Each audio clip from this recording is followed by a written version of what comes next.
Welcome back. I'm Carissa Kranz. We are covering a lot of trials here on the network, gavel to gavel. Another one we are covering is the Shayna Hubers trial. We've been covering this case now for more than a week. It is out of Kentucky. This is the case where Shayna Hubers, often coined the nose job killer, is on trial for killing her boyfriend of the time, Mr. Poston.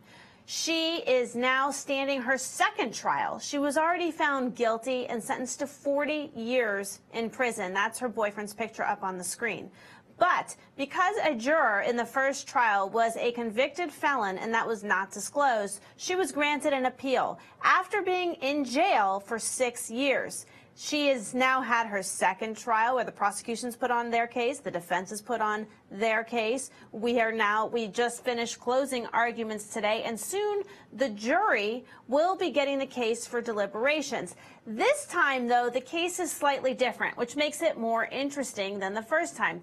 This time, the defendant took the stand herself in her own defense, which rarely happens because lots of times defendants don't want to subject themselves to cross-examination. But in this case, Shayna Hubers did take the stand, showing a little bit more maturity than 6 years ago, and that may or may not help her case. We have testimony right now of her direct examination, so without further ado, let's go to that. And what happened next? I turned and looked at him, and he was running towards me. He grabbed me again, and he picked me up in a similar way again, and he started carrying me. And I believed, because of the direction he was moving, that he was trying to carry me out of the house, as he had done before earlier in that year. And when he was trying to carry me, I guess I was kicking, and he fell on me. I don't believe he meant to. And he fell on top of me onto an area between the sofa and onto the footstool. My chest, this part of my body, was on the footstool, and all of Ryan's weight was behind me on the footstool.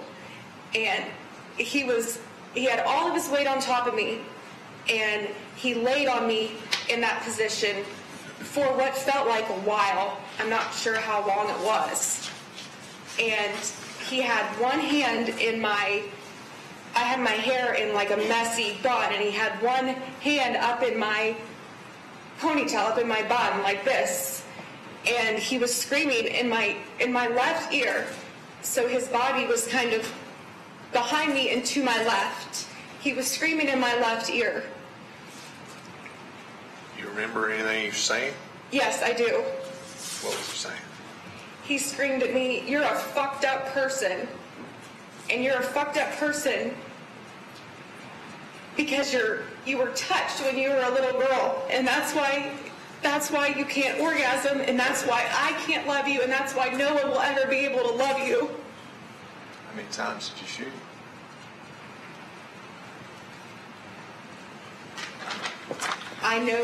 I know now that it was 6 times. Did you keep track at that point? No.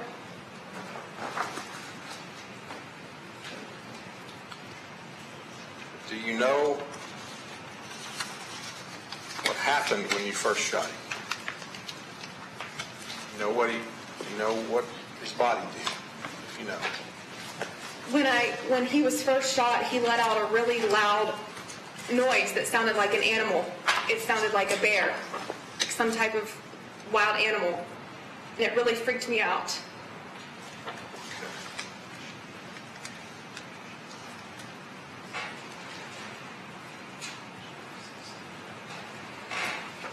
Ms. Hubers, after you shot him, what did you do? I couldn't find my phone to call out, and I searched the apartment over for my phone. And did you know where you found your phone? I'm not sure, but I know it took me a while to find it. Okay. And when you got it, what did you do? I called my mother. And How did you describe what had happened to your mother? I just told her the truth. Okay.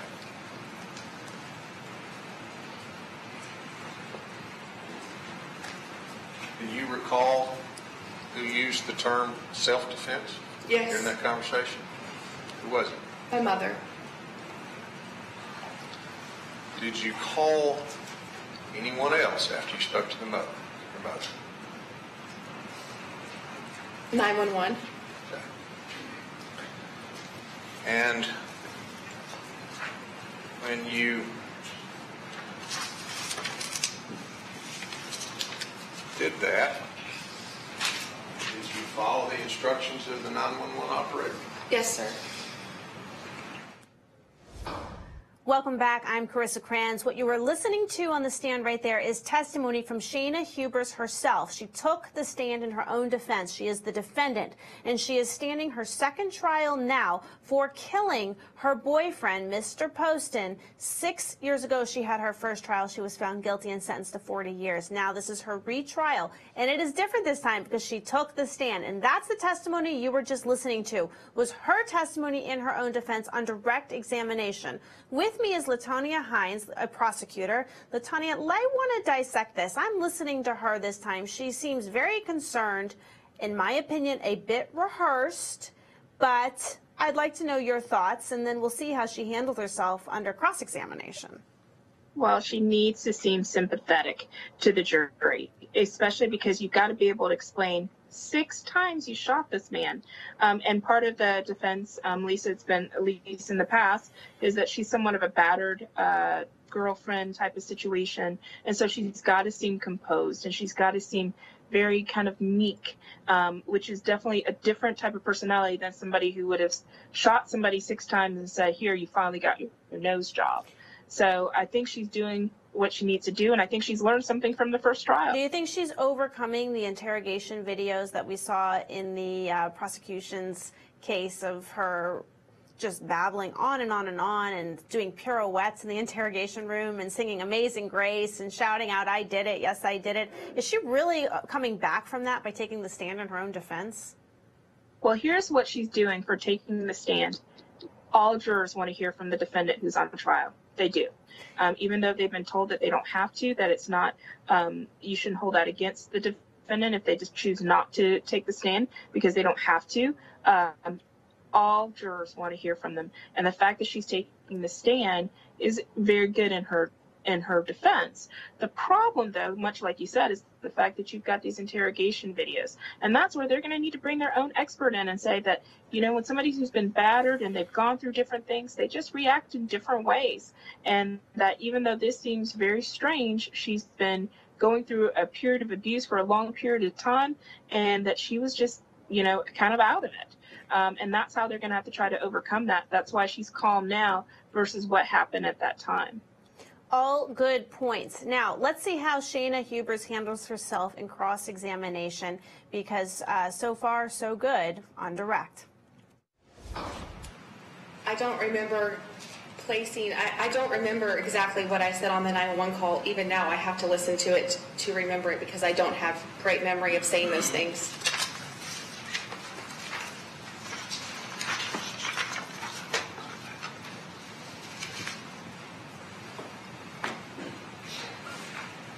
So it's only now that you don't really remember the 911 call? Yes, after all these years, I really don't remember the 911 call. But you remember every other detail? Every other detail of relationship that started in 2011. You remember all of those details? Yes. Not all of them, but I remember a lot of it, yes. So, he's told the jury about things that you believe now are inconsistent with what you said that night. Right? Yes. Okay. Let's talk about the things that you didn't say. In your statement,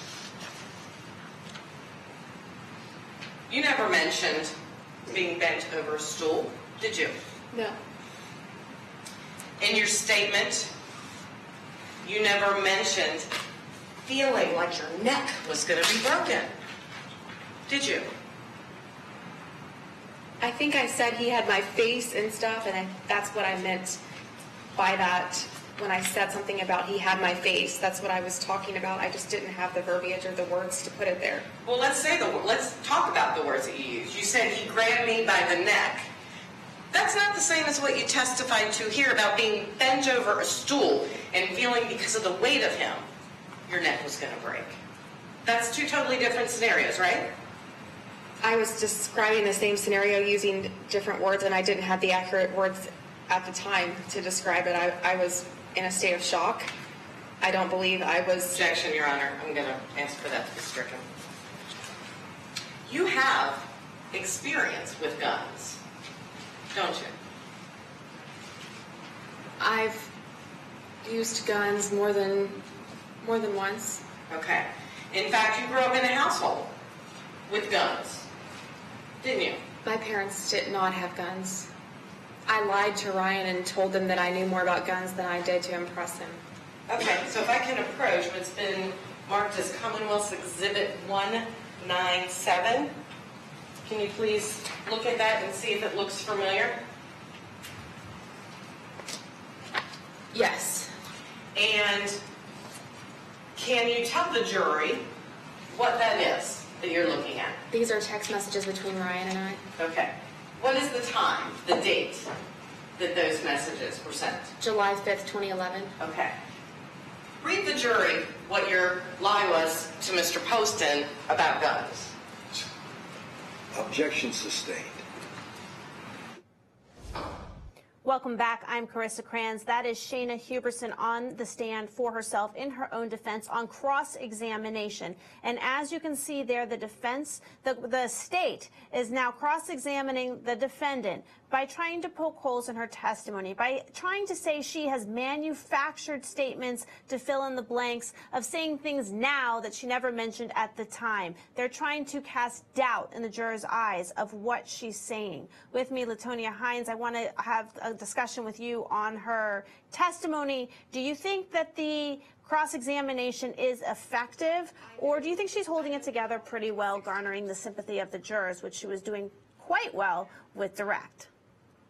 I think it's actually being pretty effective. What the cross-examination is that you remember so many details, but yet you don't remember the 911 call. And them going over that, the fact that things are different now compared to how you were in before.